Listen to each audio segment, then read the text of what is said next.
চলুন আজ আমরা একটু ফিরে যাই ২০০৩ সালের সেই আইকনিক ছবিটার দিকে। কই মিল গায়া।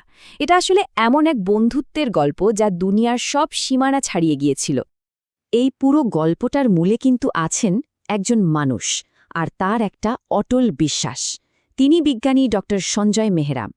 তার জীবনের একমাত্র স্বপ্ন ছিল ভিন গ্রহের প্রাণের সাথে যোগাযোগ করা। ড মেহরার স্বপ্নটা সত্যি বলতে একটু বেশি বড় ছিল। তিনি এমন একটা প্রজেক্ট নিয়ে কাজ করছিলেন যা কিনা সেই সময়ের বিজ্ঞানকে সরাসরি চ্যালেঞ্জ করছিল, আর স্বাভাবিকভাবেই তার সহকর্মীরা তাকে নিয়ে কেবল হাসাহাসিই করত। ভাবুন একবার, তার পদ্ধতিটা ছিল কি অদ্ভুত। একদিকে আধুনিক প্রযুক্তি আর অন্যদিকে প্রাচীন আধ্যাত্মিকতা। ড মেহরা বিশ্বাস করতেন যে পবিত্র ওম ধ্বনির মধ্যেই আসলে লুকিয়ে আছে মহাবিশ্বের সেই আদিম কম্পন, এমন একটা ভাষা যা হয়তো মহাবিশ্বের অন্য প্রান্তের প্রাণীরাও বুঝতে পারবে। কিন্তু তার সহকর্মীদের কাছে এটা ছিল একটা দিবা স্বপ্ন ছাড়া আর কিছুই না। আর ঠিক তারপরে এক রাতেই যেন সবকিছু ওলটপালট হয়ে গেল।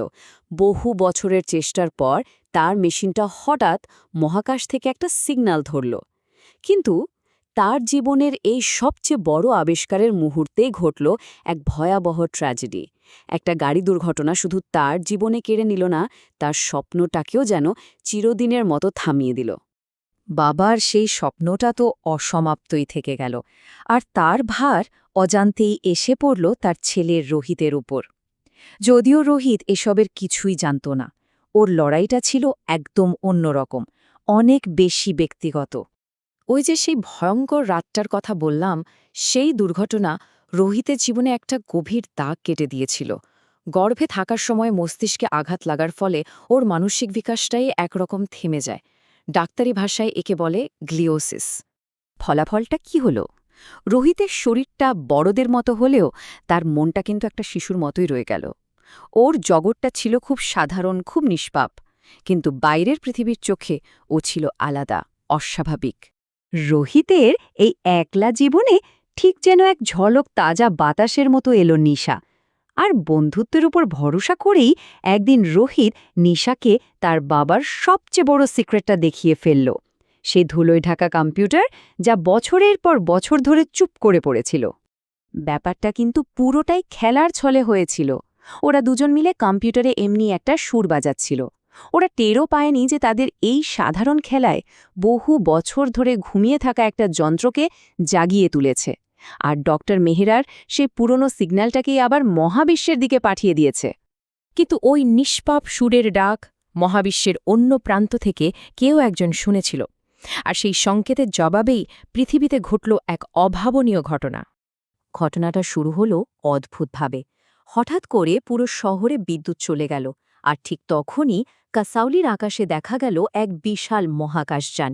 কিন্তু পৃথিবীতে নামার পর তাড়াহুড়ো করে ফিরে যাওয়ার সময় সেই যানের এক ছোট্ট সদস্য দলছুট হয়ে জঙ্গলে হারিয়ে যায়।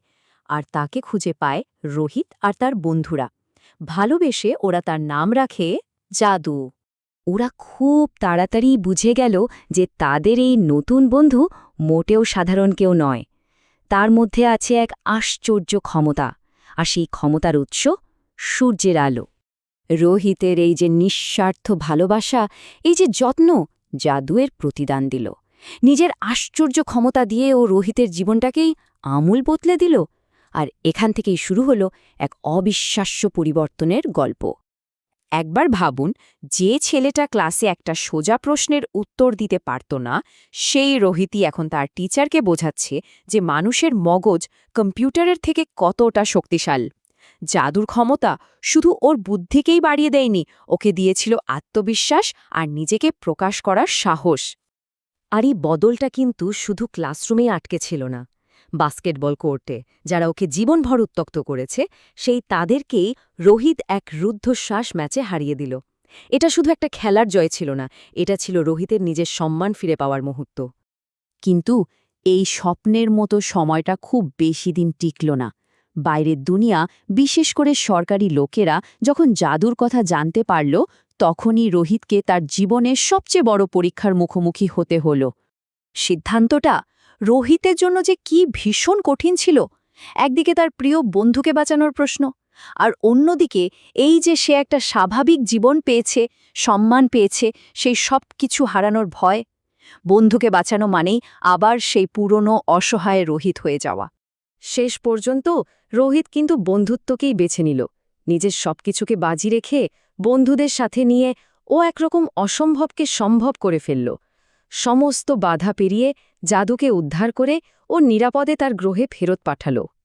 জাদু চলে গেল, আর ওর সাথে সাথেই রোহিতের সব বিশেষ ক্ষমতাও চলে গেল। ও আবার আগের সেই সাধারণ রোহিত হয়ে গেল। কিন্তু এবার একটা বড় পার্থক্য ছিল। এবার ও আর একা ছিল না। শহরবাসী ওকে ওর ক্ষমতার জন্য নয়, বরং ওর সাহস, ওর মানবতা আর বন্ধুত্বের জন্য সম্মান করতে শুরু করেছিল। গল্পটা তো এখানেই শেষ হলো, কিন্তু একটা প্রশ্ন ঠিকই থেকে যায়। জাদু কি সত্যিই রোহিতকে শুধু কিছু সুপার পাওয়ার দিয়েছিল, নাকি ওকে সেই আত্মবিশ্বাসটা দিয়ে গিয়েছিল যা ওর আসলে সবচেয়ে বেশি দরকার ছিল? হয়তো জাদুর আসল উপহার ছিল রোহিতকে ওর নিজের ভেতরের শক্তিটাকে চিনিয়ে দেওয়া।